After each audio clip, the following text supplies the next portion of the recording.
The other alternatives under UV, automatic, best plane, camera base, contour, normal base, cylinder, planar, spherical. Depending upon the object, you have to go experiment. Try automatic first, but if automatic doesn't work, try some of the other UV options and explore what will work best for your model. I'm going to walk through the steps of using Planar.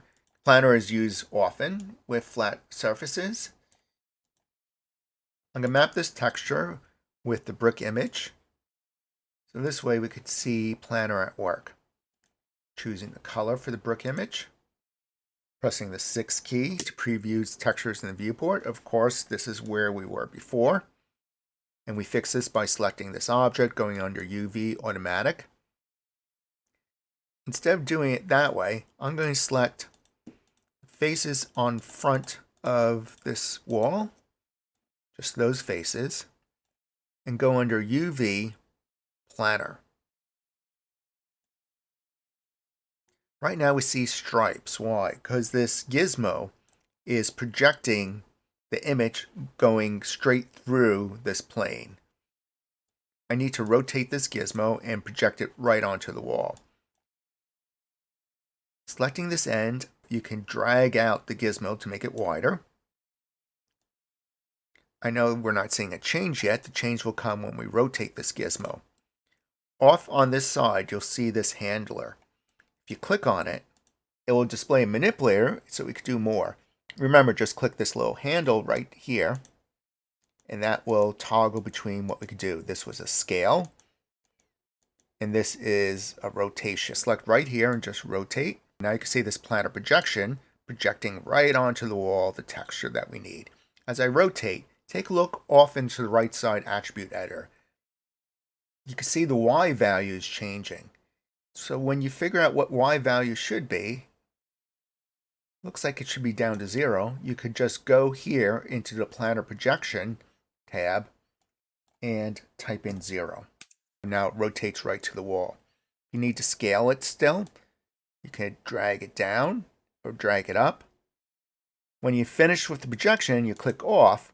If you want to correct it and you click back on, you'll find the planar projection right here in the tab, and you can experiment with the numbers. But to see the gizmo, you have to go elsewhere. Press Ctrl A again to leave the attribute editor and go to the channel box. Then look under inputs for Poly Planar Projection 1 and click on it. And that will turn back on the gizmo. And now you can move it around, scale it, or click this corner, rotate the gizmo. When this gizmo first comes up, you might not see the correct axis to rotate it on, such as the y-axis. Just click on this circle, and that will activate the full rotation gizmo. Now you can rotate it again. As you go along and you discover little errors, like I didn't fix the back of this, you can just go and correct along the way. You're not destroying the model, you're just organizing how this model will be mapped with images. I'm going to select these polys on the back, and I'll apply a planar to it, just like I did on the front. UV planar. If it's squished up like this, click this little handle at the bottom.